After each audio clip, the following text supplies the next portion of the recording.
क्या बाबर कभी शुभमन गिल की तरह एक सीरीज के अंदर 700 प्लस रन स्कोर करेगा?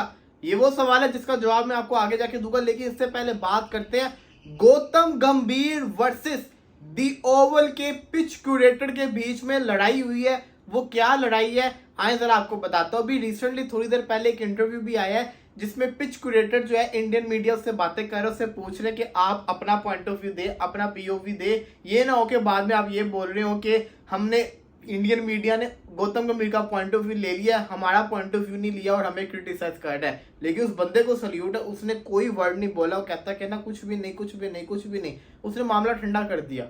वो जिसको कहता है ना, इस बात को इतना सीरियस लिया ही नहीं, जो कि अच्छी बात है उसने। और दूसरी तरफ ये भी खबरें आ रही हैं कि इंडिया भी उसके अगेंस्ट कंप्लेन नहीं करेगा। लेकिन आखिर हुआ तो हुआ क्या? सवाल तो ये है ना, आखिर हुआ तो हुआ क्या? गौतम गंभीर कहते हैं you don't tell any of us what to do.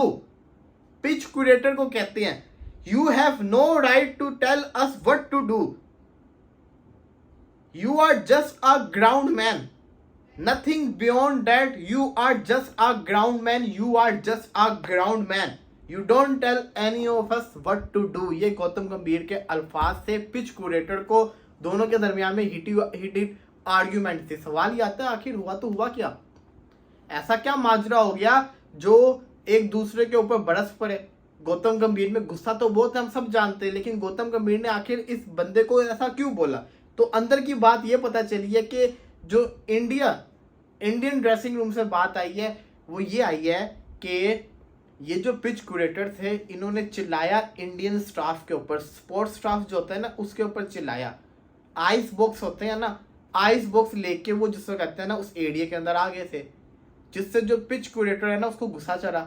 अब आइस बॉक्स है, आपको पता ही है कि जिसके अंदर आप कह सकते हैं कि आइस बनती पानी से है, थोड़ा मॉइस्चर उसके अंदर होता है, तो गुस्सा उसको चढ़ गया पिच क्यूरेटर को, उसने इनके ऊपर चिल्लाया। तो फिर गौतम गंभीर जो है ना वो आके इनके ऊपर चिल्लाए you have no right, you are just a ground man. Gautam Gambhir शुरू हो गए। गौतम गंभीर ने फिर अचके सुनाई, वो चुप हो गया।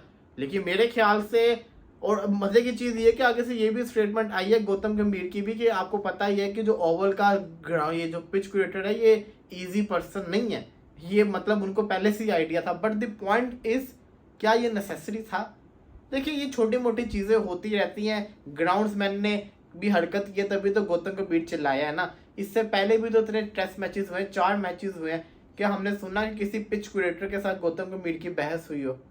हाँ, अगर बात ये होती कि पिच के ऊपर बहस हो रही होती कि तूने पिच क्या बनाया, किस वजह से बनाया, तो समझ आती कि यार ये तो ज्यादती है, क्यों इसको बोला जा रहा है, इसको तो जो ऑर्डर मिला वो कर रहा है। लेकिन बात कोई और के लिए तो इतनी जैसा कहते हैं ना बड़ी बात नहीं है, इजी ऑन सीन है। अब आ जाए जरा बाबर आजम के ऊपर। सवाल ये था क्या बाबर कभी शुभमन गिल की तरह एक सीरीज के अंदर 722 रन करेगा? मेरा ख्वाब है कि बाबर ऐसा करे, आई विश के बाबर ऐसा करे। The point is Shubman Gill ने वो सब कुछ कर लिया जो बाबर आजम अभी तक नहीं कर पाया। शुभमन गिल ने टेस्ट के अंदर 200 मार दिया, बाबर ने नहीं मारा। शुभमन गिल ने एक सीरीज के अंदर 700 रन मार दिए, बाबर ने नहीं मारे। हालांकि बाबर आजम का स्टार्ट बहुत शानदार है। ये स्टार्ट इतना शानदार है कि आप ये स्टैट आपके सामने है कि WTC 3 गुजर चुकी हुई है। बाबर इतना फ्लॉप रहा है पिछली WTC के अंदर, उसके बावजूद बाबर आजम तीसरे नंबर के ऊपर आ रहा है हाईएस्ट रन गेटर के अंदर। नंबर 1 पे जो रूट है 5900 रन के साथ, नंबर 2 पे स्टीव स्मिथ है 4000 समथिंग रन के साथ, और नंबर 2 के ऊपर स्टीव स्मिथ, नंबर 3 के ऊपर बाबर आजम। बाबर के मैचेस भी 36 हैं, स्टीव स्मिथ के मैचेस 53 है, जो रूट के जो मैचेस हैं वो 64 है। तो इससे आप अंदाजा लगा लेंगे बाबर फिर भी नंबर 3 के ऊपर। इसका मतलब बाबर बड़े शानदार परफॉर्मेंसेस करके दिखा रहा है अभी भी। लेकिन जो WTC 3 आई उसके अंदर बाबर आजम ने 12 मैचेस के अंदर 538 रन से स्कोर किए 26 की एवरेज के साथ, जो कि बहुत बोर्ड से।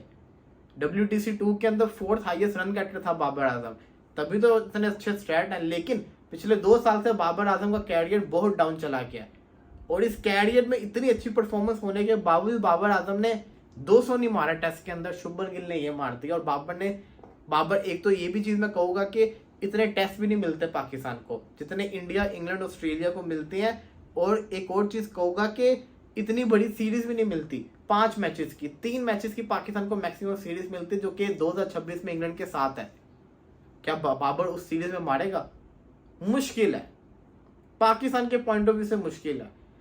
बाबर आजम मारने को तो जिस सीरीज में चल जाए छोड़ता भी नहीं है, लेकिन टेस्ट के अंदर वो 196 के अलावा वो परफॉर्मेंस नहीं है। एक साउथ अफ्रीका में सेंचुरी मारी थी इसने नसीम शाह के साथ मिलकर लंका के अगेंस्ट, एक वो थी परफॉर्मेंस, और ये जिसको कहते हैं ना सेंचुरी जो ऑस्ट्रेलिया अगेंस्ट 196 था, इसके अलावा वो बेहतरीन परफॉर्मेंस नहीं मिली।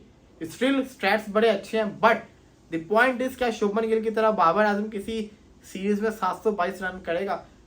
अगर पाकिस्तान को 5 मैचेस की सीरीज मिले तब करेगा, अदरवाइज 3 मैचेस में तो मुश्किल है। 3 मैचेस के अंदर अगर बाबर आजम 400 या 450 या 500 रन भी कर देता तो बहुत बड़ा अचीवमेंट होगा, but I don't think so ऐसा होगा।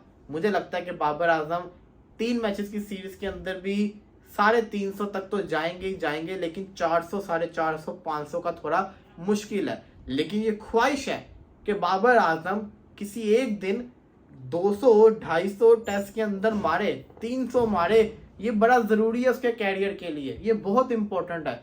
रही बात शुभमन गिल की, सेंचुरीज आप देखें लेवल पे आगे बाबर आजम के साथ, रन आप देखें, एवरेज आप देखें, इस सीरीज के अंदर एवरेज उसकी 94 की चल रही है। WTC 4 के अंदर 4 मैचेस में 722 रन करके टॉप के ऊपर है। दूसरे नंबर पे KL राहुल, तीसरे नंबर पे ऋषभ पंत, रुकने का नाम नहीं ले रहे। तो जवाब ये है कि अगर 5 मैचेस की सीरीज पाकिस्तान को कभी मिली तो पॉसिबल है, वरना नहीं पॉसिबल है। और 3 मैचेस के अंदर अगर हम 500 रखें मिनिमम रख के, तो 500 भी मुश्किल है।